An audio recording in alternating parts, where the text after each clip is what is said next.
Hi friends, అందరూ బాగున్నారు కదా? 'ఇరుముడి' యూఎస్ రివ్యూ అయితే వచ్చేసింది యాక్చువల్‌గా.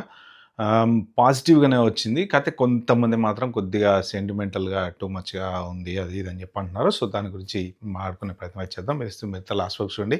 ఇక లైక్, షేర్, సబ్స్క్రైబ్. యాక్చువల్‌గా ఇది 'శివ నిర్వాణ' డైరెక్షన్‌లో. 'శివ నిర్వాణ' చూసుకుంటే 'మజిలీ' ఒకటి, రీసెంట్ సినిమా చూసుకుంటే 'ఖుషి' విజయ్ దేవరకొండది. 'ఖుషి' కొంత నెగెటివ్ టాకే వచ్చింది. అది ఆల్మోస్ట్ అటర్ ఫ్లాప్ అనే చెప్పుకోవచ్చు. 'మజిలీ' మాత్రం బాగుంది. నాగ చైతన్యది వండర్‌ఫుల్‌గా ఉంటది మూవీ. అదే డైరెక్టర్ ఈ సినిమా కూడా తీశాడనమాట.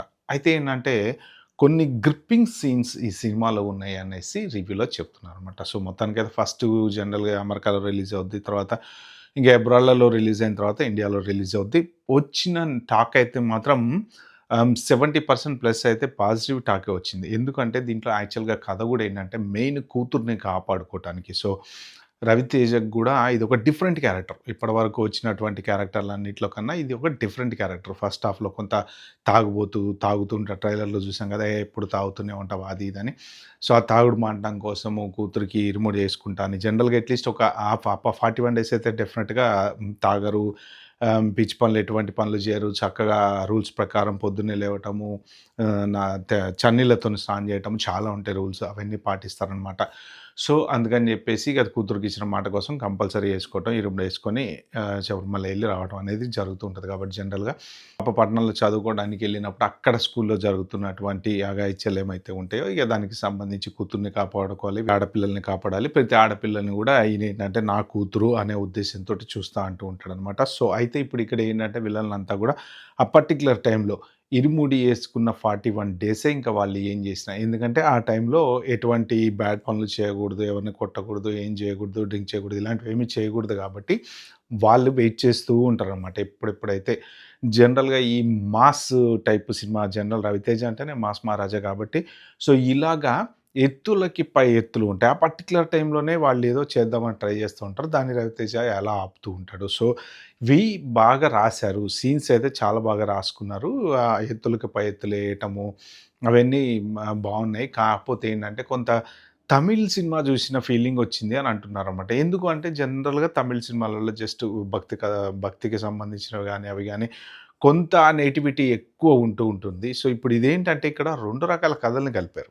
ఇరుముడి అనగానే జనరల్‌గా అందరూ ఏమనుకుంటారు, ఇది అయ్యప్ప స్వామికి సంబంధించినటువంటి కథ అని అనుకుంటారనమాట. కానీ ఇక్కడేంటంటే, ఆ పర్టిక్యులర్ టైటిల్ తోటి డైరెక్టరు కొంత డిఫరెంట్ ఆహ్, ఇది అట్రాక్ట్ చేయడానికి ట్రై చేశారనమాట ఆడియన్స్‌ని. ఎందుకు అంటే, అటు భక్తి అనుకోవచ్చు. కానీ అట్ ద సేమ్ టైము ఆ భక్తితో పాటేంటంటే, కొంత మాస్ ఎలిమెంట్స్‌ని కలిపేటువంటి ప్రయత్నం చేశారు. సో, ఈ టైటిల్ విషయంలో మాత్రం 100% ఈ డైరెక్టర్ అయితే సక్సెస్ అయ్యాడు. సో, ఇంకొకటేంటంటే, ఈ 2 మాస్ ఎలిమెంట్స్ అంటే, ఒక భక్తిలో ఉన్నప్పుడు ఎలా ఉంటారు, మనిషి మామూలుగా ఉన్నప్పుడు ఎలా ఉంటారు, 2 రకాల ఎలిమెంట్స్‌ని చూపించేటువంటి ప్రయత్నం చేశారు. దాంతో పాటేంటంటే, మాస్‌గా ఉండి తన కూతుర్ని కాపాడుకునే సిట్యుయేషన్‌లో గనక ఒకవేళ అతను ఏది మన దీక్షలో ఉంటే ఎలా బిహేవ్ చేస్తాడు, ఎలా అవన్నీ కలపటం అనేది వండర్‌ఫుల్‌గా చేశారు అని చెప్పి అంటున్నారు. ఈ తమిళ్ సినిమా నేటివిటీ ఎక్కువ కనపడుతుంది. అందుకనే మాకు తమిళ్ సినిమా చూసినట్టుందని చెప్పి కొంతమంది అంటున్నారు. కానీ అట్ ద సేమ్ టైమ్ కొంతమందేంటంటే మరీ ఓవర్ సెంటిమెంటల్‌గా ఉంది. కొన్ని సీన్స్ కొంచెం లాగ్‌గా ఉన్నాయి. జనరల్‌గా ఏవో ఉంటూనే ఉంటాయి కదా! కొంతమంది ఏంటంటే ఇక స్ట్రెయిట్ ఫార్వర్డ్ మాస్ మహారాజా సినిమా అంటే మాస్ మహారాజా సినిమా ఎక్స్‌పెక్ట్ చేస్తారు. కొంత దీంట్లో దేవుడికి సంబంధించిన పాటలు, దేవుడికి సంబంధించిన సీన్స్, ఎమోషనల్ సీన్స్ ఎక్కువ. సో, ఇలాగ ఏడిపించే సీన్‌లు ఎక్కువున్నాయి. కొంత ఆ ఏడిపించే కంటెంట్ కాస్త బోరింగుంది అన్నట్టు చెప్పి అని అంటున్నారు గానీ, but end of the day positive రెస్పాన్సే ఎక్కువుంది. 'రవితేజ'కి మాత్రం డెఫినిట్‌గా ఇది డిఫరెంట్ సినిమా అయ్యేటువంటి అవకాశం ఉంది. ఎందుకంటే ఇప్పటివరకు వచ్చినటువంటి స్టోరీలో జనరల్‌గా 'రవితేజ' అంటే ఏంటంటే ఒక ఎనర్జిటిక్ బాయ్ క్యారెక్టర్ చెప్పుకోవాలంటే ఊకే మంచి కామెడీ మాట్లాడుతుంటాడు.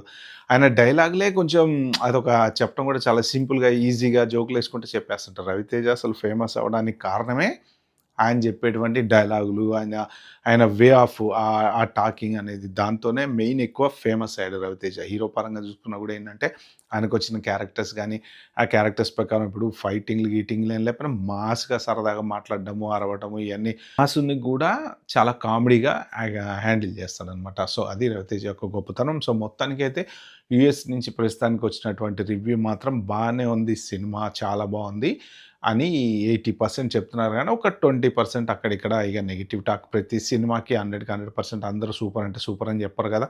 ఇక అన్లెస్ అండ్ డిలే పెయిడ్ రివ్యూలు ఏవో చేస్తే తప్ప కానీ మొత్తానికైతే ఒక మంచి సినిమా డెఫినెట్‌గా రవితేజ కెరీర్‌లోనైతే అంటున్నారనమాట. ఓకే ఫ్రెండ్స్, ఇది 'ఇరుముడి' గురించి. ఓకే. థాంక్ యూ బాబాయ్. Have a good day.